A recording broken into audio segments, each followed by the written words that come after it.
अस्सलाम वालेकुम my dear students, class 9 कैसे हैं आप? ठीक ठाक हैं? मुझे उम्मीद है कि आप खुश-ओ-खुर्म होंगे। और आज का जो टॉपिक है वो है रिमाइंडर थ्योरम। रिमाइंडर का नाम ही अपने अंदर एक थ्योरम की हैसियत रखता है, रिमाइंडर थ्योरम। दरअसल रिमाइंडर होता क्या है, सबसे पहले तो ये जानना ज़रूरी है। रिमाइंडर क्या होता है? आपने पढ़ा होगा कि जब हम लॉन्ग डिवीजन करते हैं तो रिमाइंडर जो आखिर में बाकी बचने वाला है उसको कहते हैं रिमाइंडर। और जहाँ पर देखते हैं, एक मिसाल से मैं अपनी बात को वाज़ेह करूँगा।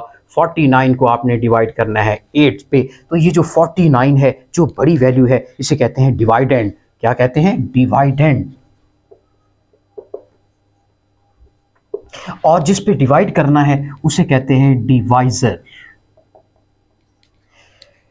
और जब 8 को हम यहां पर किसी ऐसी अमाउंट से मल्टीप्लाई करते हैं कि जिससे आंसर 49 आ जाए, अगर 49 आ नहीं रहा तो कम से कम 49 के करीब जरूर आंसर आए। तो यहां पर देखते हैं 8 को किससे मल्टीप्लाई करें कि 49 के करीब आता है। 8 6 आर 48।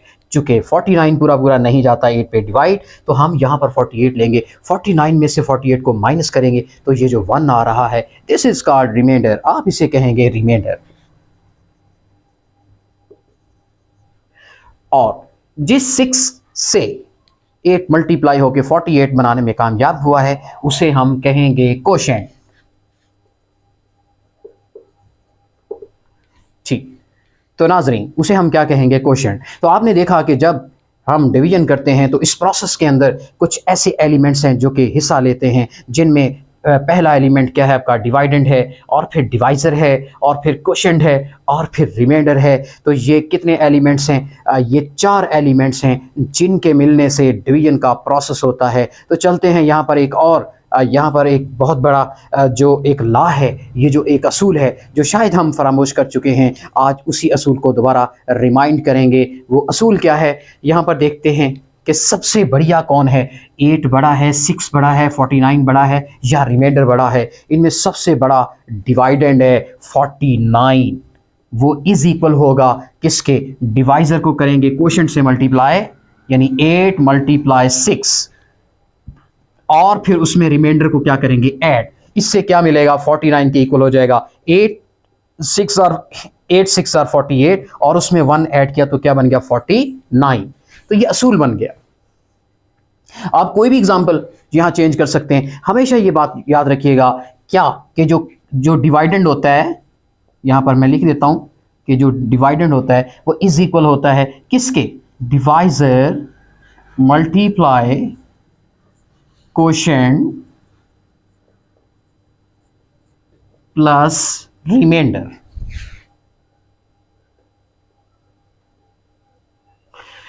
तो इस तरीके से ये एक रूल बनता है कि डिवाइडेंड हमेशा क्या होता है? Divisor times quotient plus remainder. कि डिवाइजर को कोशेंट से मल्टीप्लाई करें और रिमाइंडर ऐड करें तो वो किसके बराबर आ जाता है? डिवाइडेंड के।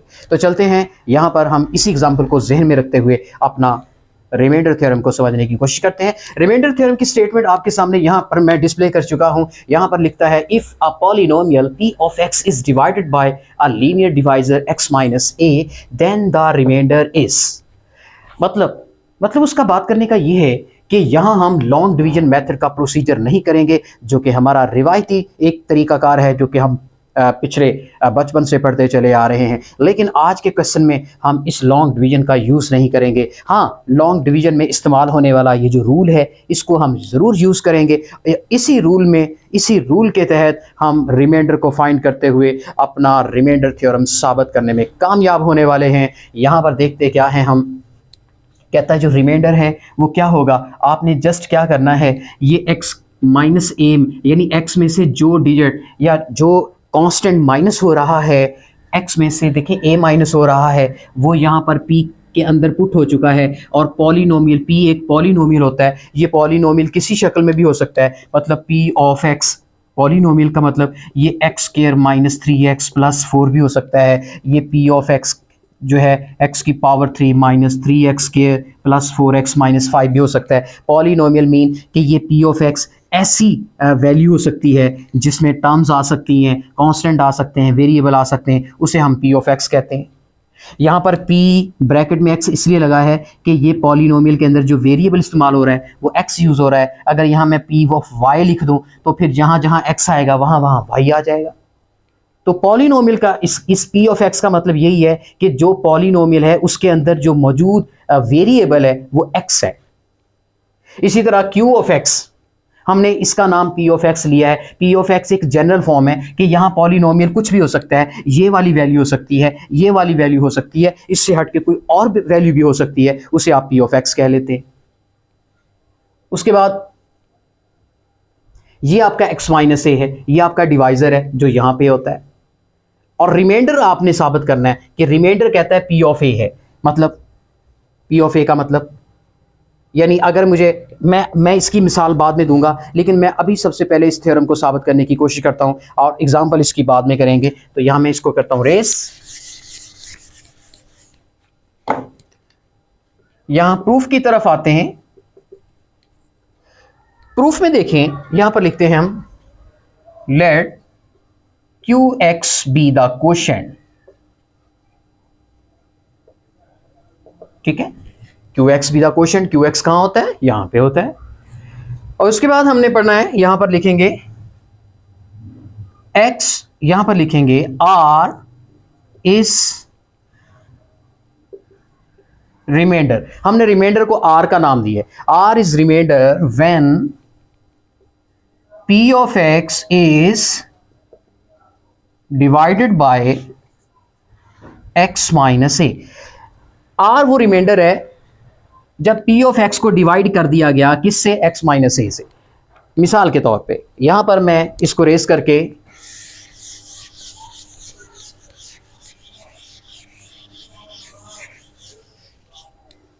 इसका एक स्केच बनाता हूं ताकि बात वाज़ेह हो सके। ये आपका P ऑफ X है, यानी पॉलिनोमियल है, और ये P ऑफ X बड़ी अमाउंट है, इसकी डिग्री सबसे बड़ी है, जिस तरह 49 में सबसे बड़ा था। इसको डिवाइड किया किससे? इस डिवाइडेड बाय x माइनस ए। इसको आपने डिवाइड किया x माइनस ए से, और यहां आया क्वोशिएंट Q ऑफ X, और एंड पे क्या आया? रिमाइंडर, जो बाकी बचता है। तो इस तरह का एक स्केच बनेगा। अब यहां पर देखिए, उसी रूल के तहत मैंने लिखा था वी नो, हम जानते हैं क्या, कि जो डिवाइडेंड है वो इज इक्वल होता है divisor times quotient plus remainder. तो ये रूल हमने पढ़ा है। तो यहां डिवाइडेंड कौन है? P of X। तो यहां हम P ऑफ X लगाएंगे। डिवाइजर कौन है? X माइनस ए, तो X माइनस ए लगाएंगे। इनटू क्वोशिएंट कौन है? Q ऑफ X, हमने उनका नाम रखा हुआ है, प्लस रिमाइंडर कौन है? प्लस के बाद रिमाइंडर हमने R लिखा है। ये आपके पास एक इक्वेशन आई है। इस इक्वेशन में दरअसल रिमाइंडर थ्योरम का मतलब यह है कि हम R की वैल्यू निकालना चाहते हैं। R की वैल्यू निकालने के लिए हमें क्या करना पड़ेगा? R के साथ ये जो टर्म प्लस हो रही है इसको जीरो लेना पड़ेगा, क्योंकि जब ये जीरो हो जाएगा तो R की वैल्यू फाइंड आउट हो जाएगी। और यहां पर ये कोई शर्त नहीं है कि X की वैल्यू क्या होनी चाहिए। ये इक्वेशन एप्लीकेबल है for all value of X। X की कोई भी वैल्यू यहां पे पुट की जा सकती है। तो क्यों ना हम X की वैल्यू वो यहां पे पुट कर दें कि जिससे ये टर्म जीरो हो जाए। तो हमें यहां पता चल रहा है कि अगर हम X की वैल्यू A पुट कर दें तो क्या होता है? यहां पर भी A पुट हो जाएगा, यहां पर भी X की जगह पे A, देखें ये A, उसके बाद माइनस A, उसके बाद Q, फिर X आ रहा है, X की वैल्यू A पुट कर दें, लेकिन R एक क्वोशिएंट है, इसमें X नहीं आएगा।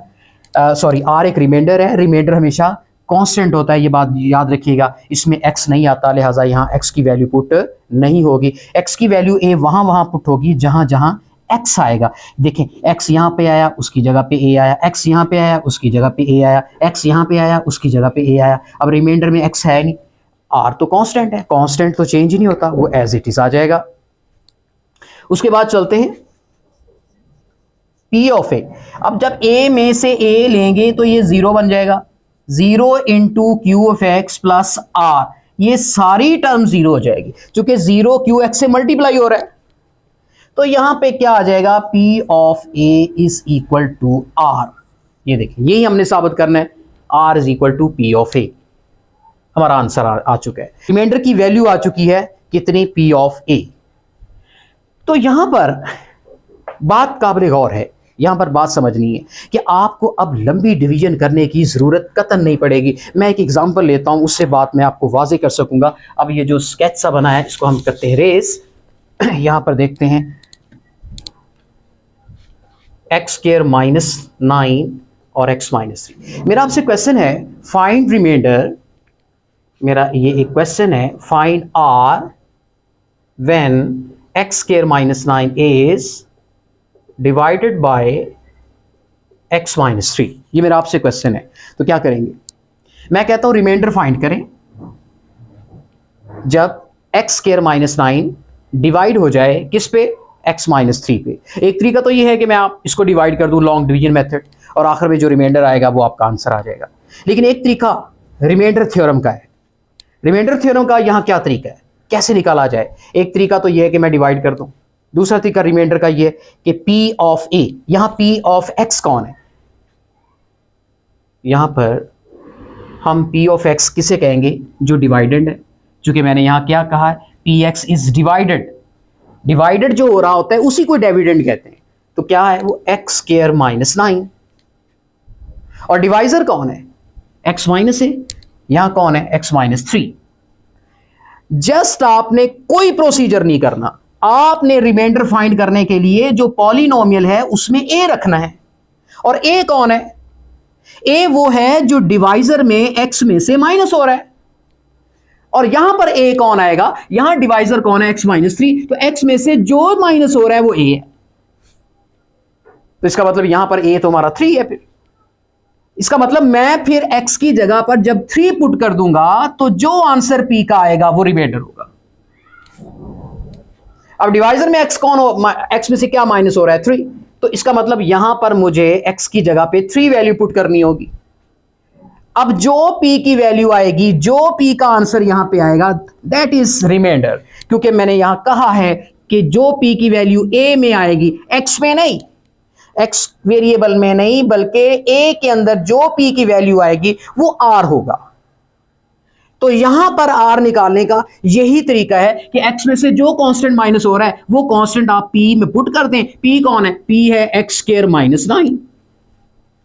तो जहां जहां x आता है वहां 3 पुट कर दें। देखिए 3 का स्क्वायर 9 - 9 0, दिस इज रिमाइंडर। यानी जो p की वैल्यू है दैट बिकम्स r। जैसे यहां मैंने लिखा p is equal to r, जो p की वैल्यू आएगी उस कांस्टेंट की वजह से वो दरअसल r है, वो दरअसल रिमाइंडर है। एक तरीका तो ये, मतलब रिमाइंडर थ्योरम के प्रोसीजर से इस तरीके से हम r फाइंड करेंगे। अगर हम इसको लॉन्ग डिवीजन मेथड से करें तब भी आपका रिमाइंडर आ जाएगा। लॉन्ग डिवीजन के प्रोसेस से इसका रिमाइंडर फाइंड करता हूं। अब किस पे जाएगा, ये x पे जाएगा। x को x से मल्टीप्लाई किया x के, -3 को x से मल्टीप्लाई किया -3x। अब आपके इसके साइन चेंज हो गए, ये कट गए, यहाँ 3x पॉजिटिव है, शुरू में आ गया, ऊपर से -9 आया। अब किस पे जाता है, +3 को x से मल्टीप्लाई किया 3x, प्लस माइनस 3 3 9, फिर से साइन चेंज, ये तो सब कट के आंसर 0 आ गया, दैट इज रिमाइंडर। और रिमाइंडर यहां पर भी 0 आ रहा है। तो ये लॉन्ग डिवीजन मेथड से रिमाइंडर निकाला है हमने। और जो पहला मेथड था वो आपका रिमाइंडर थ्योरम का मेथड था कि जो p की वैल्यू होती है कांस्टेंट के अंदर वो एक्चुअली रिमाइंडर ही होता है। तो इस तरीके से मुझे उम्मीद है कि रिमाइंडर थ्योरम आपको समझ में आ चुका होगा एग्जाम्पल के साथ। तो नेक्स्ट लेक्चर तक बेटे इजाज़त चाहता हूँ। अल्लाह हाफिज़।